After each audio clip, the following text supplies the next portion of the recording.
안녕하세요. 저는 사람을 도구쯤으로 여기는 시댁과 남편을 버리고 새로운 삶을 살게 된 40대 초반의 평범한 여성이에요. 제가 결혼할 때만 해도 말이죠. 사람들이 모두 결혼 잘한다며 부러워했거든요. 그런데 어떤 집이든 까봐야 그 진가를 아는 법이더라고요. 다들 부러워하는 제 시댁이 사실은 그리 좋은 곳이 아니라는 걸 아무도 몰랐어요. 결혼 당사자인 저도 몰랐으니 말 다 한 거죠. 저는 대기업에서 근무하는 직원이었고 남편은 외국계 회사에 다니는 재원이었어요. 결혼은 가족끼리의 결합이라고 하잖아요. 사람들이 바라보는 저희 시부모의 모습은 평판이 좋고 인심이 좋은 사람들이었어요. 저도 당연히 그렇게 알고 있었죠. 그런데 결혼하고 나니 그렇게 사람 좋아 보이는 이들이 사람 괴롭히는 악마 같은 인간이라는 걸 알게 됐어요. 결혼을 했을 때부터 시모의 입버릇은 그거였어요. 아유, 걱정 마. 힘든 일은 서로 도와야지. 내가 가서 도와줄 테니 나만 믿어. 상황이 곤란하거나 절망적인 사람이 들으면 얼마나 안심이 되는 말인지 다들 아실 거예요. 그래서 저도 시모를 굉장히 좋은 사람으로 여겼어요. 따로 일을 하시는 건 아니었지만 사회생활을 많이 하는 사람이었어요. 제일 많이 하는 일이 봉사활동이었고 그 다음은 사교 모임, 그리고 가끔 운동을 하는 모임까지. 시모는 그렇게 사람들과 교류하는 것을 좋아했어요. 특히 사람을 많이 만나다 보면 서로 힘든 일이 있을 때마다 푸념도 하고 상담도 하고 그렇잖아요. 저희 시모는 그런 상담을 많이 들어주는 쪽이었어요. 그러면 시모는 버릇처럼 그 말을 하더라고요. 힘든 일은 서로 돕겠다. 내가 가서 도와주겠다. 이 말이요. 그리고 실제로도 주변 사람들에게 큰일이 생기거나 힘을 써야 할 일이 생기면 시모가 친구나 모임 사람들을 데리고 일을 도와주러 가기도 했어요. 결혼을 막 앞둔 며느리가 보기에 그런 시모가 얼마나 존경스러워 보였겠어요? 저도 그랬어요. 그래서 결혼을 할 때 사람들이 다들 그랬어요. 너 정말 시집 잘 가는 거야. 너희 시어머니가 얼마나 사람 좋은지 봉사활동도 많이 하고 힘든 사람도 잘 돕고 말이지. 그런 분을 시어머니로 모실 수 있는 것도 너의 복이라면 복인 거야. 그래서 저도 복 받았다고 생각했어요. 결혼할 때까지만 해도요. 그런데 결혼 후 시모의 행동은 제가 생각하는 존경스러운 모습이 전혀 아니었어요. 제가 결혼을 하고 난 뒤에는 저를 노동력의 일환으로 생각하는 것 같았어요. 예, 이번 주 주말에 시간 되지? 이번에 고모네 잔치하는데 일할 사람이 없대. 네가 와서 좀 도와주면 좋겠어. 처음에는 이런 부탁이었어요. 시댁 행사다 보니 안 가는 것도 그렇고 가서 거들어드리는 것도 제가 해야 하는 일이라고 생각했어요. 그렇게 가족이 되는 거라고 믿었죠. 그런데 몇 번 가족 행사에 불려간 뒤로는 가족이 아닌 사람들의 행사에도 저를 불러내더군요. 오지랖이 넓은 건지 뭔지는 모르겠지만 사람들이 말하는 모든 일에 자기가 일하겠다며 나서는 걸 보면서 이제 그만 좀 하라고 소리라도 지르고 싶은 마음이었어요. 좋은 일 하는데 왜냐고요? 시모는 저를 불러서 일을 시켜놓고는 자기는 하하호호 사람들과 웃고 떠들며 즐기기만 했거든요.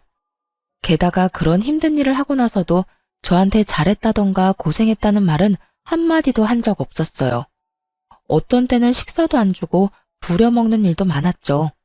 그래서 점점 시모의 부름에 거절하는 일이 많아졌어요.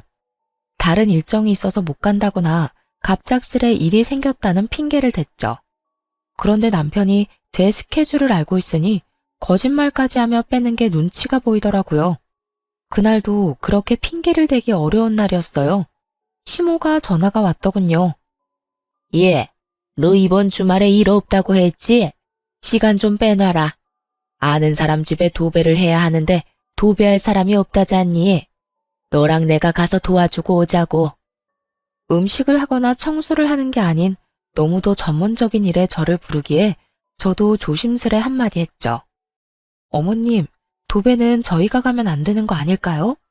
전문적인 기술이 필요한 일인데 저희가 갔다가 문제라도 생기면. 도배가 무슨 전문직이야? 그냥 붙이면 되는 일이지.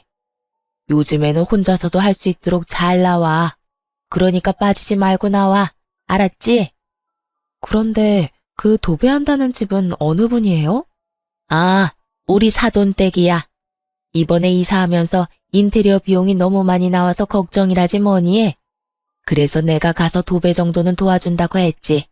그거는 붙이기만 하면 되는 거니까. 시모의 사돈댁에 저희 집과 시동생은 해당되지 않을 테고 신우의 시댁에서 부탁한 것 같았어요. 아니, 부탁이라는 말은 맞지 않았죠. 분명히 거기서는 가볍게 이야기했는데 또 시모가 오지랖 부려서 자기가 가겠다고 했을 거예요. 저는 이건 좀 아니라는 생각이 들었어요. 만약 신우의 집이었다면 뭐 우리 시댁 식구니까 나서줄 수도 있겠죠. 망쳐도 신우한테 잘 말하면 신우가 이해라도 해줄 테니까요. 그런데 신우의 시댁이라니 저한테 이보다 더 먼 관계는 있을 수 없었어요. 솔직하게 생판남이잖아요. 거절의 말을 꺼내고 싶었는데 시모가 전화를 탁 끊어버리더군요. 그래서 저는 소파에 늘어져 있는 남편에게 말했어요. 여보, 어머님이 이제는 아가씨 시댁에 도배 장판하는 것까지 도와주러 오래. 이게 맞아? 아니, 사돈이면 뭐든 조심해야 할 건데 그런 전문적인 일에 우리 같은 문외한을 쓰면 분명 문제가 생길 거라고. 그리고 내가 현장직도 아니고 사무직인 사람인데 그런 몸쓰는 일에 데려가서 일이 제대로 굴러갈지도 모르겠고. 그리고 무엇보다 가기 싫어. 당신이 어머님한테 좀 이야기해봐. 벌써 이게 몇 번째야? 주말마다 제대로 못 쉰 지 오래됐다고. 마음을 좀 곱게 써. 우리 엄마가 나쁜 일 같이 하지? 좋은 일이잖아. 누나도 도와주고 서로 돕는 거지. 그리고 뭐든 정성이 중요한 법이야. 가서 거들어줬다는 것만으로도 다들 좋아하실 거야. 마음을 곱게 쓰고 나쁘게 쓰고 할 문제가 아니지. 도대체 몇 번째야? 나는 하기 싫어. 그리고 우리가 그렇게 한다고 누가 알아주기는 해? 다들 어머님 칭찬만 하고 우리는 그냥 일용직 노동자 취급이잖아. 그리고 좋은 일이라기보다는 점점 친한 분들 일 도와주는 것 뿐이잖아. 보람도 없고 그냥 힘들기만 하다고. 제 말에 남편이 저를 한심스럽게 쳐다보더니 짜증을 확 내더군요. 그래서 가기 싫다는 거야? 어떻게 며느리가 돼서 그 정도도 못 해드려? 당신 그것밖에 안 되는 사람이었어? 그것밖에 안 되는 사람이 뭔데? 남 일 도와주다가 내일 못하게 생겼는데 그게 왜 내가 욕먹을 짓이야? 그리고 세상의 며느리들은 전부 시모가 받아온 일에 다 차출되어 나가야 하니? 며느리가 노동력으로 인정되던 건 옛날 일이야. 내가 돈을 못 벌어? 집안일을 못해? 애를 못 낳았어? 남들 하는 만큼 하고 더 하고 있는데 너는 이런 나한테 또 일 시키고 싶어? 아, 말이 통하지를 않네. 그럼 일이라고 생각하지 말고 가족끼리 교류라고 생각해. 그러면 일하기 더 쉽겠지. 남편 놈 말에 화가 확 나더라고요. 이게 자기 일 아니라고 아주 아무 말이나 짓거리더라니까요. 그렇게 도배일을 하러 가서 결국 고생이라는 고생은 다 하고 왔어요. 그 다음 날은 팔을 못 움직일 정도로 근육통이 왔고 몸살에 걸릴 정도였거든요. 게다가 전문가가 아무리 알려줘도 기술이 없으니 얼마나 허술하게 붙였겠어요. 그게 제 눈에도 보이더라고요. 도와주면서도 저는 걱정부터 됐는데 정작 시모는 태연자약하게 사돈어른과 대화 나누고 있더군요. 그래서 열심히 하지 않았어요. 그냥 제가 많이 힘들지 않을 정도로만 했어요. 왜 힘내야 하는지도 모르겠고 잘한다고 떡 하나 더 줄 거 아니라는 걸 아니까요. 그렇게 도배일을 하고 나서 저도 남편에게 제가 느낀 그대로 돌려주기로 했어요. 그리고 때를 기다렸죠. 여보, 이번 주 토요일에 엄마가 밥 먹으러 오라는데? 이번 주 토요일? 응. 당신 요새 얼굴 못 본 지 좀 됐잖아. 엄마가 오면 맛있는 밥 사준대.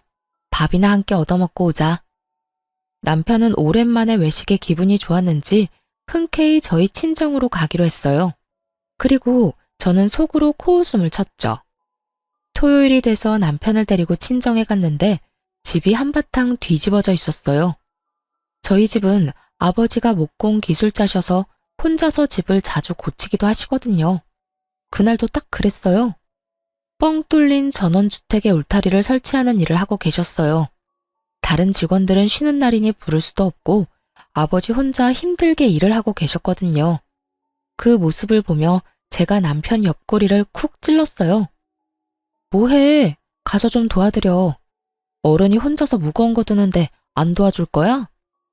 제가 그렇게 말하자 남편이 인상을 팍 쓰더니 느릿느릿 친정아버지에게 갔어요. 저는 그런 남편 뒤통수에 대고 큰 소리로 외쳤죠. 아빠, 박서방이 도와준대. 일 빨리 마치고 맛있는 거 먹자. 제 목소리에 남편이 뒤를 돌아보며 이게 무슨 짓이냐는 표정으로 쳐다보더라고요. 저는 씩 웃어줬어요. 그리고 친정아버지한테 한마디 덧붙였죠. 박서방 힘세. 일 팍팍 시켜. 그렇게 남편의 고난은 시작됐어요. 울타리는 목재를 세우기로 했고 틀은 철이었죠. 그 무겁고 단단한 걸 옮기는 일은 남편이 도맡았고요. 도배 일과는 다르게 전문적인 건 아버지가, 힘쓰는 건 남편이 아니 결과에 대한 걱정도 없었어요. 다만 힘쓰는 사람이 많이 힘들었을 뿐이죠. 그렇게 오전부터 일을 시작해서 중간에 국수 한 입 하고 저녁까지 일만 했어요. 그리고 저녁 식사로 돼지갈비를 얻어먹고 왔어요. 내려오는 길에 남편이 그러더군요. 당신 이거 일부러 그랬지? 식사하자고 불러서 일 시키려고. 무슨 생각으로 이런 짓을 한 거야? 무슨 생각? 좋은 일 할 때 같이 하자며.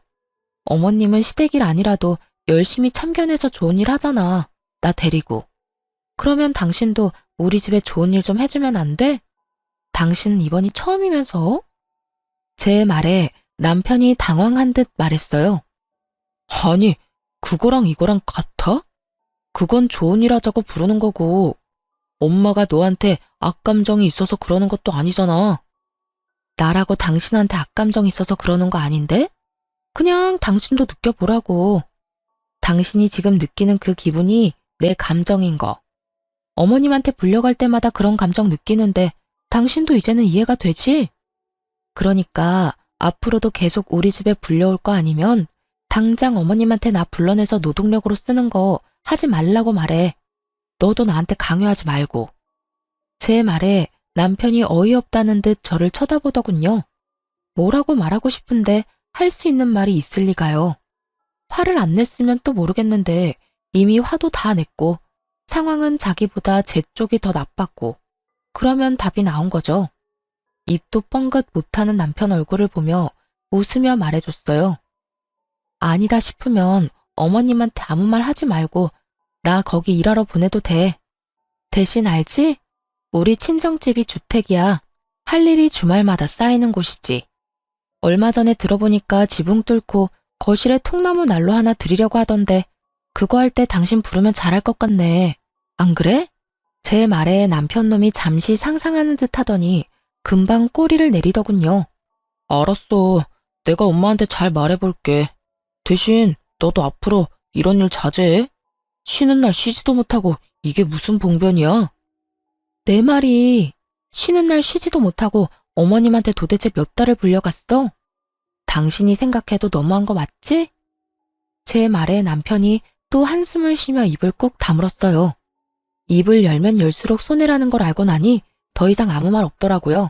그러게 이런 조치를 취하기 전에 알아서 잘했어야죠. 그런데 남편이 난감한 얼굴로 중얼거리더라고요. 아, 근데 엄마한테 어떻게 이야기하지? 말 꺼내자마자 난리 날 건데. 그래서 안 할 거냐는 식으로 째려보니 남편이 급히 변명하듯 말하더군요. 아니, 나한테만 그러는 게 아니라 당신한테도 뭐라고 할까봐 그러지. 그런 고민은 며칠 뒤에 쏙 사라져버렸어요. 남편이 좀 더 쉽게 이야기할 수 있는 상황이 만들어졌거든요.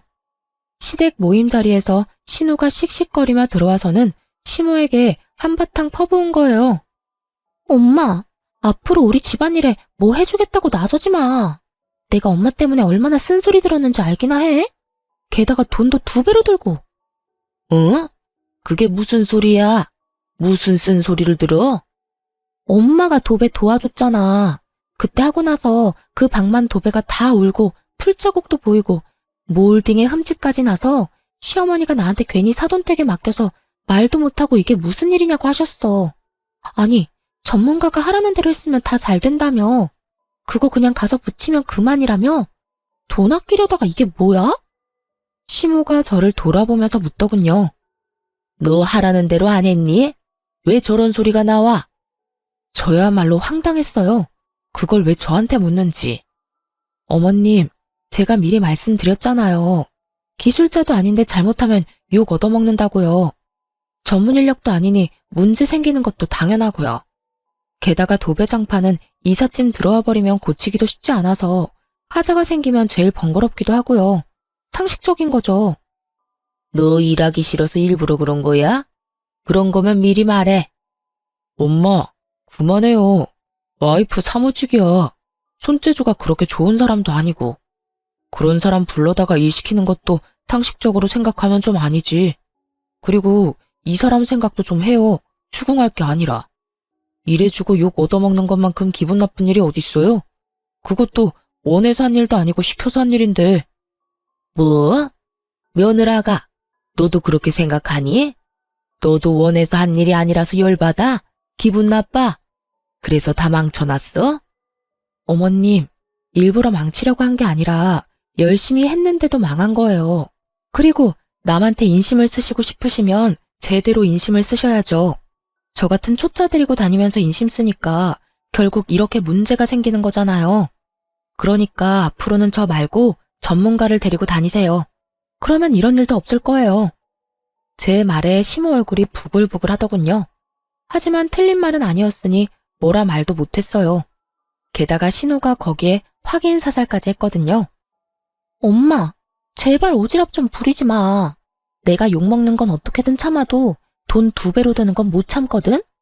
엄마가 이번에 도배며 장판 다 망하게 만드는 바람에 결국 새 업자 불러서 새로 해야 했어. 짐도 다 옮겨야 했고.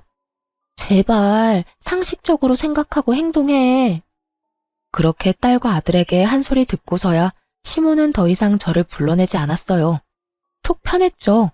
결혼하고 몇 달 만에 편히 쉬는 주말이 이어졌으니까요. 그런데 시모의 문제를 해결했더니 이번에는 시부가 말썽을 피웠어요. 시모는 저를 노동력으로 봤지만 시부는 저를 통장으로 봤거든요. 시부도 시모와 비슷한 사람이었어요. 선심을 쓰고 싶은 사람, 그리고 그걸로 생색을 내며 다른 사람의 존경을 받는 걸 좋아하는 사람. 딱 그런 유형의 사람이었죠. 그런데 시부도 시모랑 똑같은 생각을 가지고 있더라고요. 남의 돈으로 인심 쓰고 자기는 존경받고 싶은 거요. 재주는 곰이 넘고 돈은 주인이 받는다는 말을 그대로 보여주는 사람들이었어요. 시부는 주위 사람들에게 명망 있는 사람처럼 떠받들어지고는 했는데 그게 모두 시부의 선심 때문이었어요. 주변에서 금전적인 도움을 요청하면 거절하는 법이 없었어요. 무턱대고 도와주겠다고 말부터 꺼내놓고 나중에 남편에게 돈을 빌려달라고 말하곤 했거든요. 남편도 모아놓은 돈이 없으니 매번 저한테 부탁을 하기 일쑤였고 저는 그런 남편에게 꼭 갚아야 한다고 말하고 빌려줬어요. 그래서 저는 솔직한 말로 강 건너 불구경 중이었죠. 돈을 빌려간 건 남편이라고 속 편히 생각했거든요. 그런데 시동생의 결혼을 앞두고 결혼할 여자와 함께 집에 왔을 때 일이 터졌어요. 아버지, 저희 신혼집 보고 있는데 돈이 좀 모자라요. 아버지가 좀 도와주시면 안 될까요? 그래? 얼마 정도 모자라냐? 5천만 원 정도 모자라요. 그래, 알았다. 또 시부의 고질병이 도졌다 싶었어요. 당장 5천만 원이 어디서 나서 도와준다고 저렇게 호언장담하나 싶었죠. 남편에게 이야기해봐야 돈 나올 구석이 없다는 걸 저는 알고 있었거든요. 그래서 당연히 남편한테 빌릴 거라고는 생각도 안 하고 있었죠. 그런데 시부가 갑자기 남편에게 묻더군요. 너 돈이 있지? 동생 결혼한다는데 형이 그 정도쯤 해줄 수 있을 거라 생각한다. 돈 좀 마련해봐. 어이가 없었어요. 여태껏 시부가 빌려간 돈만 해도 3천만 원이 넘었어요. 그렇게 저희 돈 가져가서 다른 사람에게 선심 쓰면 갚는 사람은 그 절반도 안 됐죠. 게다가 시부는 빌려준 돈을 돌려받으면 그대로 자기 주머니에 넣어버리기도 했고요. 그런데 또 5천만 원이나 되는 큰 돈을 마련하라고 하니 제가 더 속이 답답해서 한마디 했어요. 아버님, 요새 누가 원하는 대로 집 사서 들어가요. 버는 만큼, 형편만큼 해서 가는 거죠. 저희 결혼할 때는 월세부터 시작한 거 잊으셨어요? 결혼할 때 이야기 꺼내면 화가 나기는 했지만 말을 안 할 수가 없었어요. 우리는 결혼할 때 지원받은 거 하나도 없는데 갑자기 시동생만 지원해주겠다는 것도 열받았고 그 지원조차도 우리 돈에서 빼내가겠다는 것도 열받았죠. 아니, 그럼 애가 곤란하다는데 너희는 형님이 돼서는 아무것도 못 해주겠다는 거냐? 저희가 도와달라고 했을 때 아버님이 그러셨죠? 돈 맡겨놨냐고요. 저희 입장도 그래요. 저희한테 돈 맡겨두신 것도 없으면서 왜 자꾸 돈 내놓으라고 난리세요? 내가 언제 돈 내놓으라고 했어? 동생 도와주라고 했지. 그 말이 그 말이잖아요. 도움을 주고 싶어도 돈이 있어야 도와주죠. 이 사람한테 돈이 있는 줄 아세요? 여태 아버님이 빌려가신 돈도 못 받아서 저희도 허덕이고 있어요. 그런 저희한테 또 돈 마련해서 도련님 도와주라는 건 너무하잖아요. 제 목소리가 커지니 순간 집안이 조용해졌어요. 솔직히 저도 이렇게까지 하고 싶은 마음은 없었지만 필사적이었어요. 지금 이야기하지 않으면 말을 꺼낼 타이밍을 못 찾을 것 같았거든요. 시부가 심기가 불편한 얼굴로 저를 노려보더군요. 그때 갑자기 남편이 나섰어요. 아버지, 돈 마련할게요. 그러니까 그만하세요. 당신도 그만해. 가족들 보는 데서 이러면 당신만 곤란해져. 저야말로 황당했어요. 당신 미쳤어? 당신이 무슨 돈이 있어서 그런 말을 해? 여태껏 당신이 낸 돈도 어마어마해. 거기에 5천만 원이나 되는 목돈도 또 추가할 거야? 그러면 우리는 언제 전세 탈출해? 나중에 집에 가서 이야기해. 남편은 저를 달래서 시댁에서 나왔어요. 시부모들이 저를 날카롭게 째려봤지만 저도 같이 째려봐줬어요. 집에 돌아와서 제가 남편을 추궁했어요. 당신 도대체 무슨 생각으로 돈 마련하겠다고 한 거야? 당신이 돈이 어디 있어서 여태껏 아버님한테 다 뜯긴 거 아니었어? 저는 남편이 저 몰래 모아놓은 돈이라도 있나 하는 생각을 했어요. 그게 아니면 저렇게 돈 마련해주겠다는 말이 나올 리 없잖아요. 그렇다고 동생네 집을 마련해주려고 우리가 대출을 받을 것도 아니고.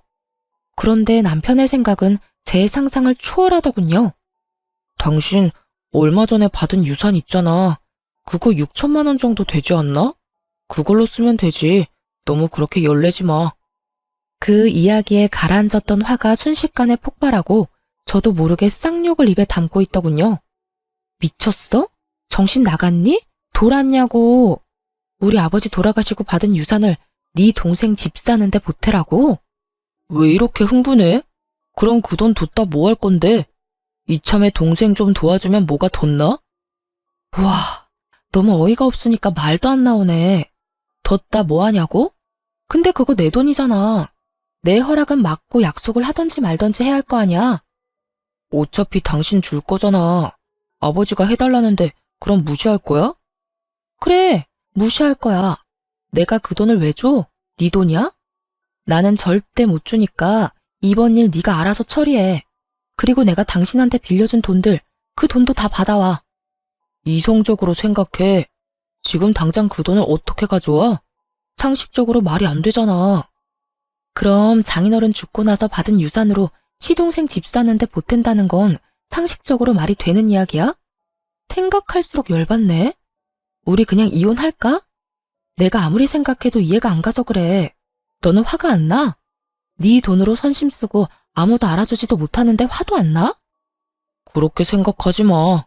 아버지 체면 생각해서 해주는 거잖아. 그리고 내가 해드리고 싶어서 해드리는 건데 그게 뭐가 나빠? 호구도 이런 호구가 없더라고요. 솔직히 이번 건은 선을 넘었다고 생각했고 저도 양보할 생각은 요만큼도 없었어요. 우리 이혼하자. 당신 생각에 내가 따라가지를 못하겠어. 너랑 같이 살면 순식간에 빈털털이 될 것 같으니까 우리 이제 그만하자. 제 이혼 요구에 남편은 아무렇지 않다는 듯 자리에서 일어나며 이야기하더라고요. 당신 지금 너무 흥분했어. 일단 진정하고 다음에 이야기해. 이혼은 무슨 이혼이야, 이런 일로. 명백히 회피하는 반응이었어요. 이혼 안 하고 싶으면 아버님한테 가서 말하고 오라고. 그러나 남편은 아무 말 없이 자리를 떴어요. 제가 그 돈 안 준다고 선언했으니 시부에게 당연히 안 될 것 같다고 말한 줄 알았어요. 그런데 시부가 저만 시댁에 오라고 하더군요. 분명 돈을 못 준다는 남편이 말을 했기 때문에 시부가 저만 부른 거라고 생각했어요. 마음 단단히 먹고 갔는데 시부가 뜬금없는 말을 하더군요. 왜 다들 이렇게 연락이 없어? 막내 집 계약했는데 돈은 어떻게 됐냐? 잔금 치르는 날짜 알려줄 테니 그 전에 돈 붙이거라. 아버님, 그이가 돈 안 된다고 말 안 했어요? 무슨 소리야? 연락이 없어서 당연히 될 거라고 생각하고 있었는데. 설마 이대로 돈 안 줄 참이냐? 그럼 막내 신혼집은 어떻게 할 거야? 이미 계약까지 했는데. 그거야말로 제가 알 바가 아니죠? 계약을 하든 뭘 하든 저는 이미 안 된다고 이야기했으니 남은 건 남편이랑 이야기하세요. 그리고 이렇게 됐으니 먼저 말씀드릴게요. 제가 분명 남편한테 그 돈 못 준다고 아버님한테 바로 이야기하라고 했거든요. 이야기 안 하면 이혼하자고까지 말했어요. 그런데 말을 안 했네요.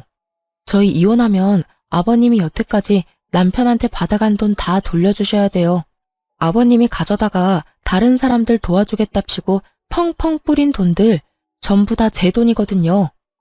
악에 바친 것처럼 말하는 제 말에 시부가 제대로 된 답도 못하고 어리둥절해 하더군요. 그 돈이 왜 네 돈이야? 아버님이 가져가는 돈이 하늘에서 떨어지는 줄 알았어요. 남편이 자기 돈 모자라다고 저한테 빌려갔어요. 차용증까지 확실하게 작성해놓고. 이게 다 무슨 말이야? 그 돈이 우리 아들 돈이 아니라 네 돈이었다고? 네, 차용증까지 쓰고 빌려간 돈이요. 시부가 믿지 못하겠는지 남편에게 전화해서 얼른 시댁으로 오라고 했어요. 남편이 헐레벌떡 뛰어들어오고 시부와 함께 있는 제 얼굴을 보고 살짝 놀라더군요. 그런데 남편이 혼자 온 게 아니라 시동생과 함께 들어왔어요. 형, 진짜 그러는 거 아니야. 해주겠다 해놓고 입 싹 닦는 게 어딨어? 그리고 형수님도 너무한 건 마찬가지예요. 형이 돈 해주겠다고 했는데 왜 안 된다고 퇴짜를 놔요? 형이 벌어서 형이 쓴다는데 형수가 왜 난리냐고요? 돈 있다면서요. 그런데 왜 못 준다는 거예요? 왜? 지금 저한테 어떤 말을 하고 있는지 생각은 하고 입방정 떨고 있어요? 뭐라고요? 돈이 그렇게 필요하면 도련님 부모님 돌아가신 뒤에 그 유산으로 집 사세요. 이렇게 말하면 도련님은 기분이 좋아요? 도련님이 말하는 그 있다는 돈, 제 아버지 돌아가시고 받은 유산이거든요? 친정아버지가 죽고 나서 받은 유산을 제가 왜 도련님한테 써야 하죠?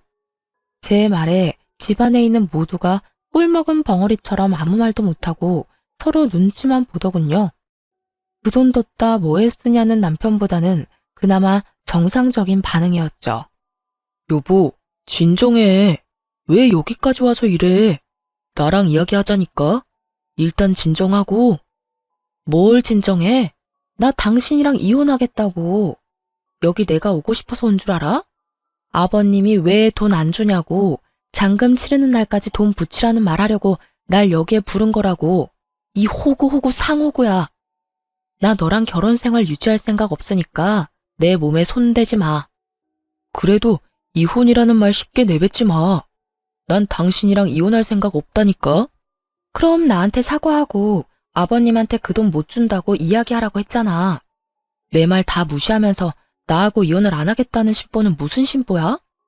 남편이 왜 이혼을 안 하려는 건지 대충 짐작은 갔어요. 이혼을 하려면 저한테 빌린 돈도 다 갚아야 했고 제가 벌 돈이 아까웠던 건지도 모르죠.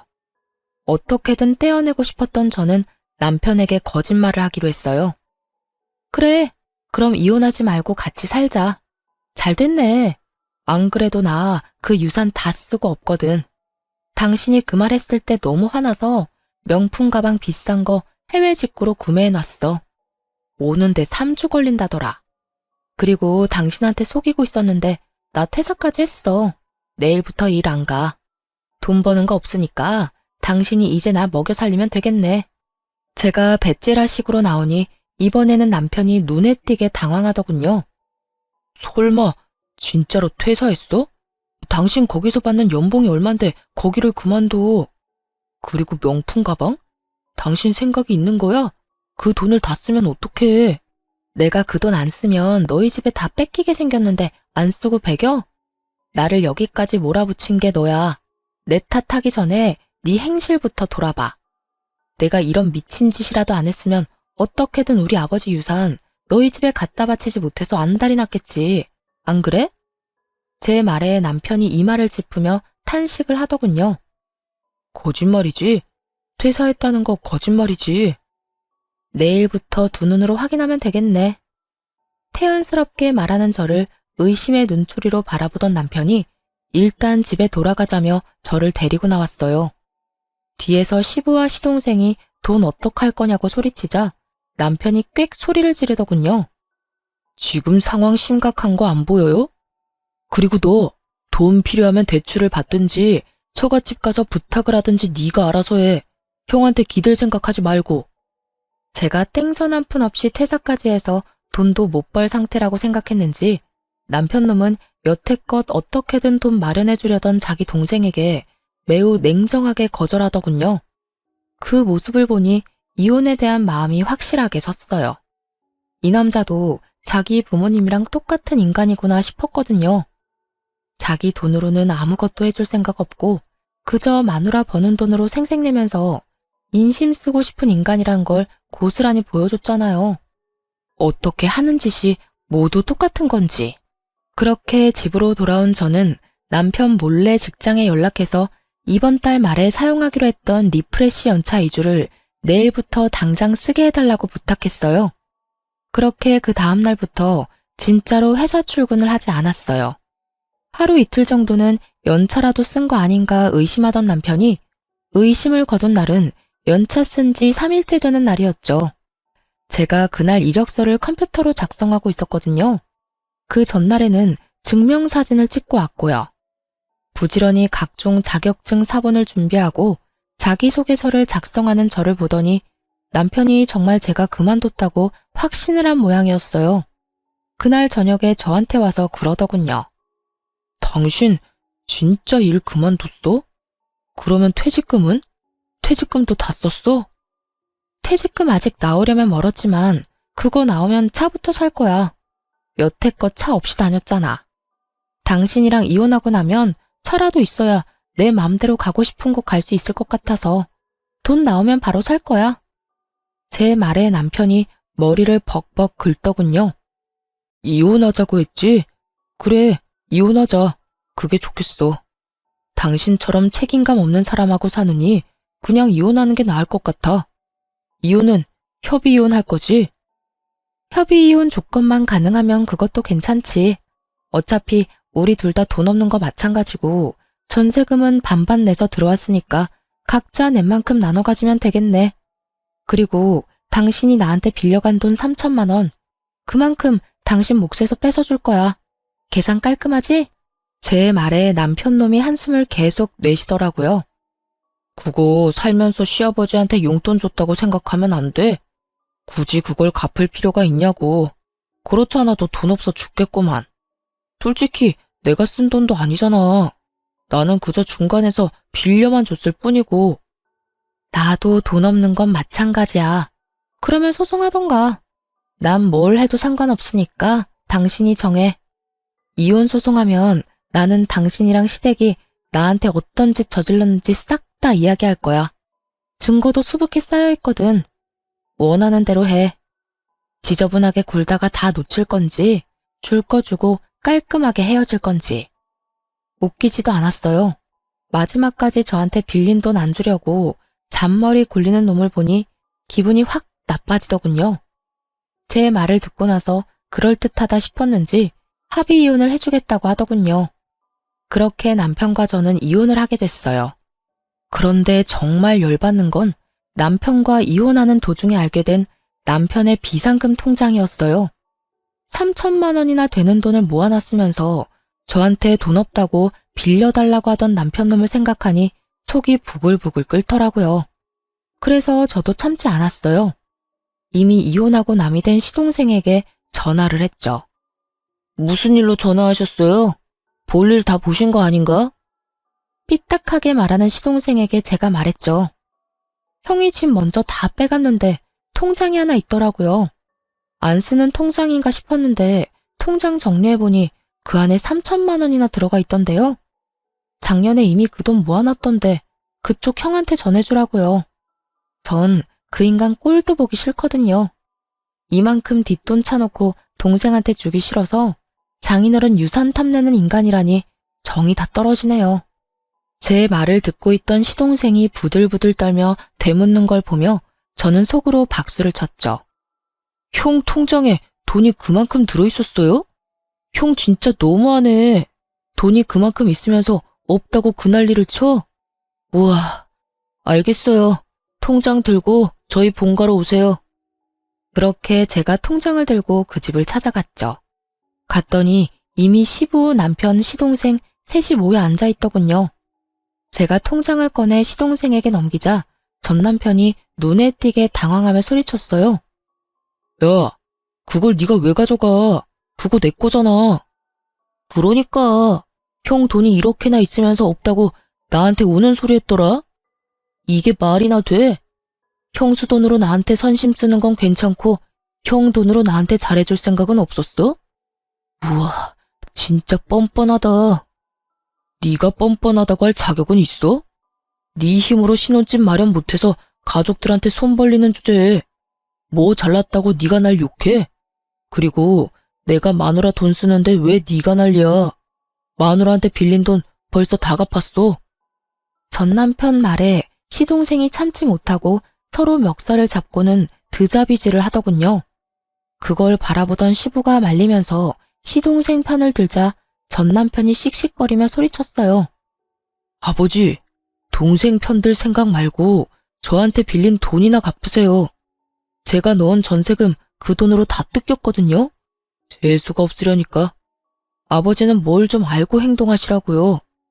여태까지 돈 펑펑 쓰면서 살았던 게 누구 덕분인데 내가 아니었으면 아버지가 동네에서 그렇게 좋은 사람으로 소문이나 날 수 있었겠냐고요. 시부가 썼던 돈이 자기 돈이라고 생각하는 전 남편을 보니 참으로 웃기지도 않았어요. 저번에 제가 시부가 빌려간 돈 내놓으라고 말할 땐 그것도 이해 못하냐고 어련히 때 되면 주겠지라며 빈정거리기만 하던 전 남편은 자기 돈 뜯기게 생겼으니 아주 빚쟁이처럼 깐깐하게 굴더군요. 그렇게 형제 둘이서 인정사정 없이 싸우더군요. 말려도 소용이 없었어요. 둘 다 뻔뻔하기로는 둘째가라면 서러울 인간들이어서 그런지 그 집구석 내력이 그래서인지는 모르겠지만 뚫린 입이라고 얼마나 말은 잘하던지. 전 남편은 시동생에게 돈 맡겨놨냐며 소리 지르고 시동생은 전 남편에게 한 입으로 두말하는 남자놈이 어딨냐고 화내고 둘이서 지지고 볶고 난리도 아니었죠. 저는 그 두 사람 싸우는 장면을 너무 즐거운 마음으로 구경했어요. 이제 더 이상 저랑 연관도 없는 인간들인데다가 저는 이미 법적인 관계며 돈관계며 싹 다 청산했으니까요. 받을 돈도 줘야 할 돈도 없는 깨끗한 사이였거든요. 가족들끼리 서로 싸우도록 만들어 놓고 저는 편하게 싱글맘 생활을 시작했어요. 혼자서 애를 키우는 건 힘들었지만 그래도 친정 부모님 덕에 버틸 수 있었어요.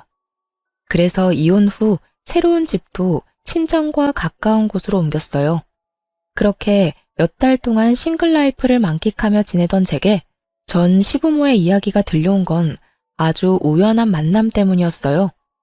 시모의 봉사활동 모임에서 자진 탈퇴한 분과 저희 할머니의 상담차 갔던 사회복지센터에서 만나게 됐거든요. 친정 근처에 있는 복지센터에서 일하는 줄 몰랐는데 그렇게 만나니 반갑더군요. 그 사회복지사가 저한테 말해주더라고요. 두 사람의 씁쓸한 현재의 모습을 말이죠. 이혼했다고 들었어요. 그런데 내가 이런 말 하는 거 좀 선 넘는 것처럼 들릴지는 모르겠지만 진짜 이혼 잘했어요. 그 사람들 마지막에는 정말 최악이었거든요. 무슨 일 있었던 모양이네요.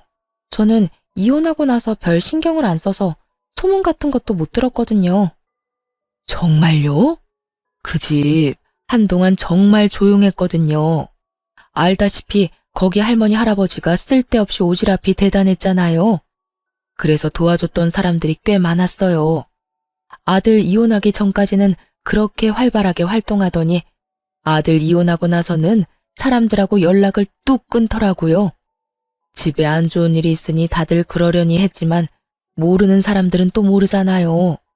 그러니 예전에 도움받았던 사람들이 왜 자기 연락은 안 받냐면 난리가 난 거예요, 글쎄. 저와 남편이 이혼하고 나서 얼마간은 조용했다고 해요. 그런데 그 두 사람이 다른 사람들의 존경과 관심을 한 몸에 받다가 조용히 살려니 얼마나 좀이 쑤셨겠어요. 그렇지만 그때와는 다르게 지금은 돈 대줄 사람도 없잖아요. 그래서 조용히 있었던 모양인데 주변에서 연락이 그렇게 왔다고 하더라고요. 예전에 시모와 시부가 오지랖으로 도와줬던 사람들에게서요. 그들이 고맙다는 인사를 하러 연락한 게 아니었다고 하더라고요. 또 다른 도움의 손길을 찾아서 시부모에게 연락을 한 거였죠. 전화를 받으면 도와달라고 난리고 그걸 거절하면 왜 자기 부탁은 거절하냐며 난리고 여하간 한동안 시끌했어요. 근데 그 집 사정도 들어보니 딱하던데요. 여태 도와준 것도 다 돈 빌려서 도와준 거였다고 하던데 요새 세상에 그렇게 남 돕는 일이 쉽지 않잖아요. 그래서 우리가 도울 일 없나 하고 알아봤는데 그때 알게 된 거죠. 이분들이 봉사에는 관심이 요만큼도 없고 여태껏 남을 도울 수 있었던 것도 며느리한테서 빌린 돈 때문이었다는데 우리가 그 이야기 듣고 어찌나 놀랐는지. 그리고 사돈 유산까지 달라고 떼를 썼다던데 어떻게 인간의 탈을 쓰고 그런 짓을 할 수 있을까요? 이야기 듣는데 참 웃겼어요. 여태껏 며느리 돈과 노동력으로 인심 펑펑 쓰며 다른 사람 관심을 얻던 분들인데 이제는 제가 없으니 돈 나올 구석도 없었겠죠. 그래서 그 사람들의 요구를 다 거절했던 것 같더라고요. 남을 도우려면 자기한테 여력이 있어야 하고 여력이 없으니 못하는 것일 뿐인데 그 사람들이 자기들을 무시한다는 오해를 한 모양이더라고요. 그때야 어디서든 돈을 마련할 수 있었겠지만 지금은 전 남편과 시부 사이도 틀어져서 돈은 구경도 못한다는 말을 들었었거든요. 그러니 평소라면 도와줬을 사람들을 못 도와주게 됐고 그걸 또 동정 여론을 만들어 보려고 했는데 결국 까서 보니 다 자기들이 뿌린 씨앗이었다는 걸 다른 사람들이 알게 된 거죠. 어쨌든 우리가 그 사실을 알고 얼마나 놀랐는지 당장 그 사람들하고 거리 두고 빠져나왔죠. 그랬더니 그 집 어른들한테 도움을 받았던 사람들이 모조리 그 집에 찾아와서 그때 해줬던 게 모자라니 더 해달라고 적반하장으로 요구하고 나서더라고요. 사람이라는 게 참 간사해요. 호의를 베풀면 그게 권리인 줄 아는 사람도 있거든요. 결국 그 때문에 크게 놀라서는 집 문을 걸어 잠그고 지금까지 왕래를 안 한다고 들었어요. 그 이야기를 듣는데 코웃음이 다 나더라고요. 자기 것이 아닌 것을 나누면서 그 모든 관심과 영광을 차지하려고 한 걸 보면 욕심이 끝도 없는 사람들이기도 하죠. 뭐 그러다가 지금처럼 험한 꼴 당하고 있는 거긴 하지만요. 이야기를 들으며 속으로 몇 번이나 그때 이혼한 게 천만다행이라며 가슴을 쓸어내렸어요. 만약 제가 더 어리숙한 사람이었다면 지금도 영문도 모른 채 시부와 시모에게 노동력과 돈을 착취당하고 있었을 테니까요. 그 지옥에서 잘 빠져나온 저는 여전히 다니던 대기업에서 일하며 아이를 열심히 키우고 있어요. 전 남편이 일 그만둔 거 거짓말이었냐며 성질을 냈지만 지금에 와서 그놈이 할 수 있는 게 뭐가 있겠어요. 이제 와서 후회하며 성질내봤자 바뀌는 건 아무것도 없어요. 그걸 그놈도 알고 있으니 성질만 내고 말더라고요. 싸움에 진 개가 성질만 내며 돌아가는 꼴을 보니 기분은 나쁘지 않더군요. 여러분, 남들이 부러워하는 삶이라는 게 좋은 것만은 아니에요. 그 이면에는 우리가 생각지 못하는 더러운 면들이 더 많을지도 몰라요. 그러니 결혼은 신중하게 하세요. 너무 잘난 것도 아니고 너무 못난 것도 아닌 어중간한 사람이더라도 평범하기만 하다면야 속 썩이고 살 일 없을 테니까요. 이상 저의 속 터지는 대환장의 연속이었던 결혼 생활에 대해 지금까지 들어주셔서 너무 감사해요. 저는 즐겁게 읽어주셨으면 그걸로 좋아요. 당시에는 고통이었지만 지금은 저에게도 쌤통인 일이거든요. 그럼 오늘도 즐거운 하루 보내세요.